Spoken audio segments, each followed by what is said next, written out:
So on this particular example, the pump is weak because the strut was blown, so they were running it dry.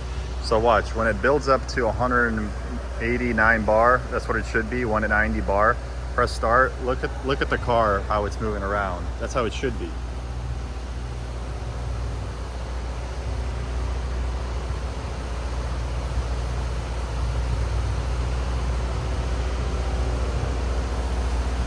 But see, look, it's dropping. It's dropping to 70 bar, 69 bar. And that's not enough. That's why it stops articulating and it like evens out because there's not enough pressure. See, now the pump is building pressure back up.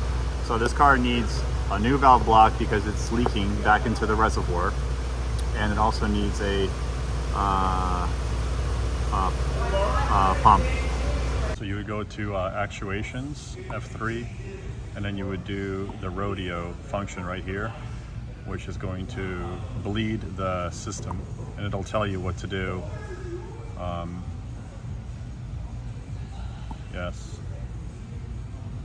Risk of injury, moving parts, okay. So you have to start the vehicle, let it run, and then press F3. So to check the oil level, you see how it says, oh, you can't read it now, can you? Let me show you guys. So see how it's right at the top mark right there with the engine off? So what this means is motor on. So when the engine's running, the level, and when it's warmed up, the level should be here. When the motor is off, the level should be right there.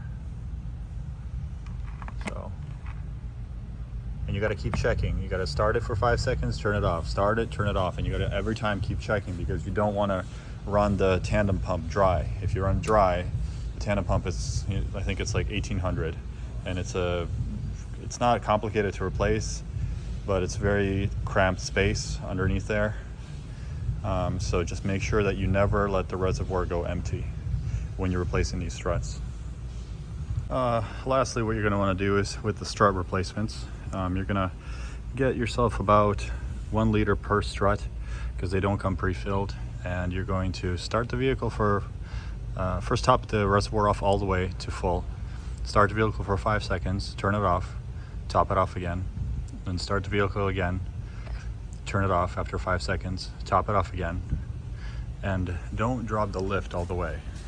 Have the lift still be supporting the weight of the car a little bit, because you want those struts to fill up with fluid before you drop the thing down all the way. And then lastly, we're going to do the rodeo with a scan tool. The way that you replace the filter is once you pull it out from the reservoir, this thing, you're going to press in here, press and twist. So basically how it's going to work is you're going to press and twist like that, and then you'll be able to slide it out because there's a little groove in here. See that groove right there where it clips into? Then just take your new filter, transfer your caps, these little caps, and then you can reinstall it back.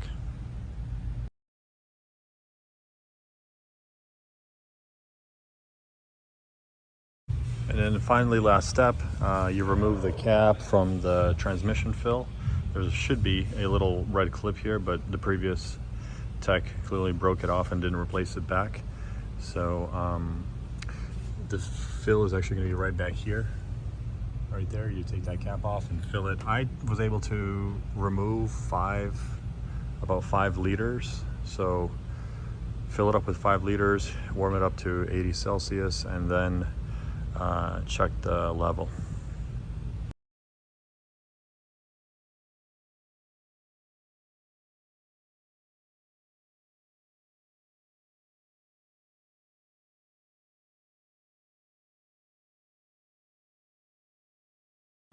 So you're going to remove the filter first. Remove that, replace this, let that drain into your container. And then there's going to be your pan. Clean that out, clean the magnet, and there's no overflow on the 6s. Don't forget, that's only in the 722.9 transmission. So here you can check the level by the dipstick. You're going to replace the gasket. I'll show you in a second.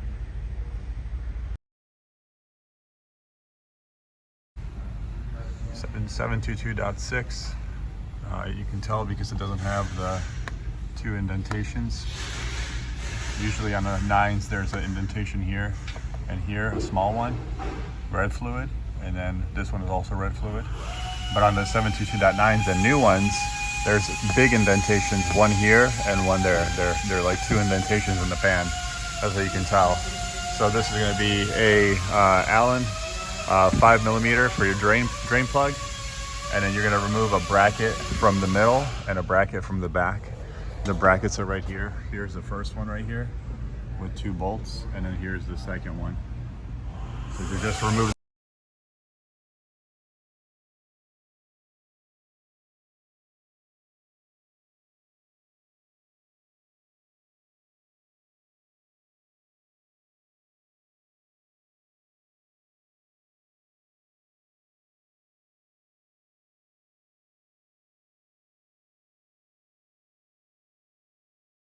You're going to want to.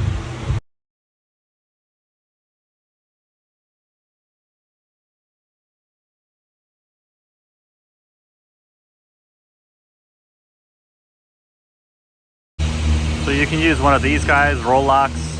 They're pretty good to remove it. Here's the gasket. It's like the special Mercedes gasket with the Mercedes little gun. I also use, it's like a 3000 grit just to lightly go over it very, very carefully. And then I use intake valve cleaner, believe it or not, to get rid of the end of the gasket material. You're gonna wanna end up with something like this. You see how it's all off?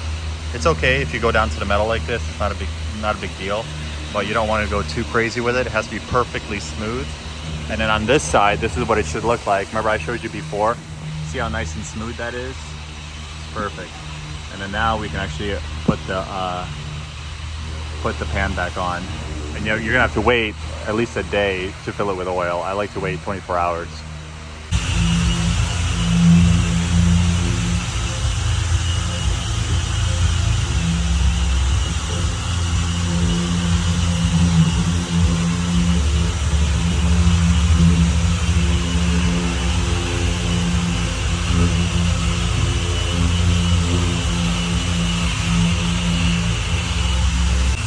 Next thing you're going to want to do is get all this old gasket material off as best as you can.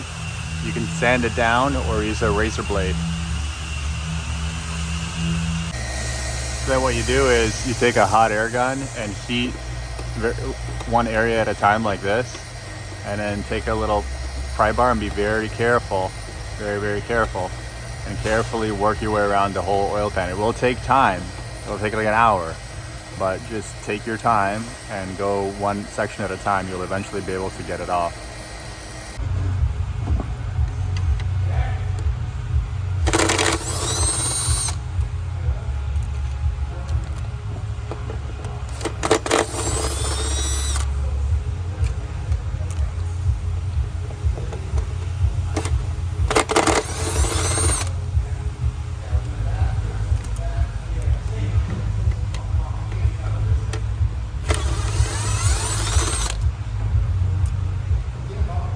E10s. E10. I think there's 19 of them.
So what works real good is the air hammer right there. Just leave that nut on so the strut doesn't fly down. And then, yeah, now you can just remove the whole assembly. Put a lot of lubrication in there. That bolt is 19 millimeter. So just loosen it.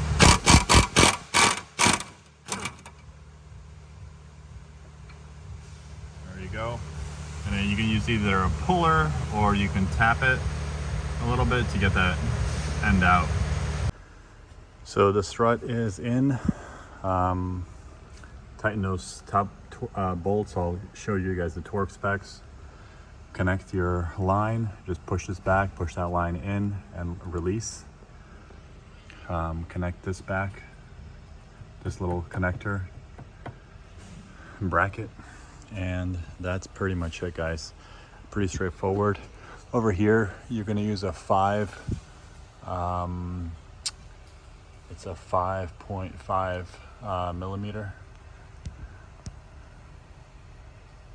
and a 22 on there. So here's the 8 millimeter that you're going to need for that bracket right there. And you're going to need, they're going to provide you new screws as well. You're going to have to do a rodeo procedure after you're done. To disconnect this connector, just go ahead and push or pull back like that on it, and then press here with something sharp and pry it back. And that way you will remove this. We already removed the top bolts. Next, we're going to remove this lower bolt.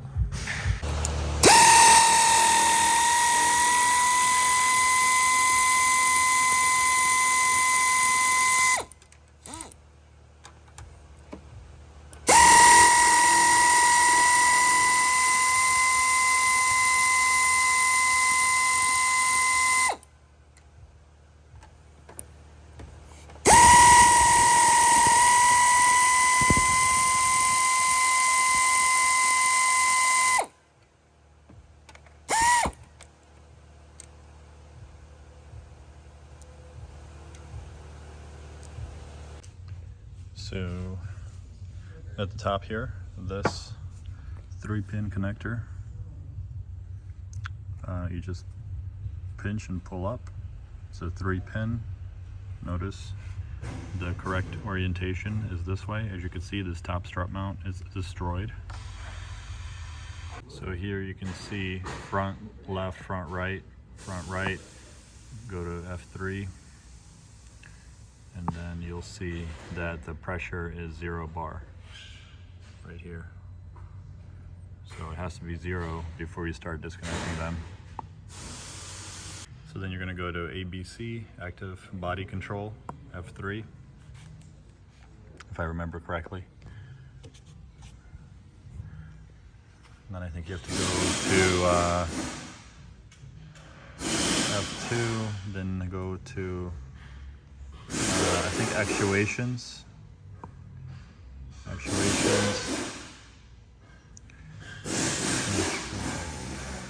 Just strut alternating. No. Control unit adaptation. No.